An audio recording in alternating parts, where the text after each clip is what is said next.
Hi everyone, my name's Kathy. Welcome to Skint Living UK.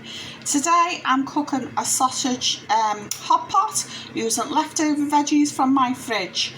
So I've used half a courgette, a little tiny onion and a carrot peeled and chopped. I've put them in this dish. I've chopped up 4 chipolata sausages, added some water and gravy granules, some garlic granules and salt and pepper to taste. I've chopped up the last of my little potatoes, left them in soaking in cold water to rinse off the starch.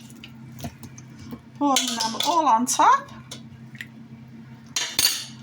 And then I'm going to throw some knobs of butter on top so it goes all crispy and yummy. I'm going to cook this in the oven along with other stuff to save energy and time. This will take about 40 minutes on about gas 7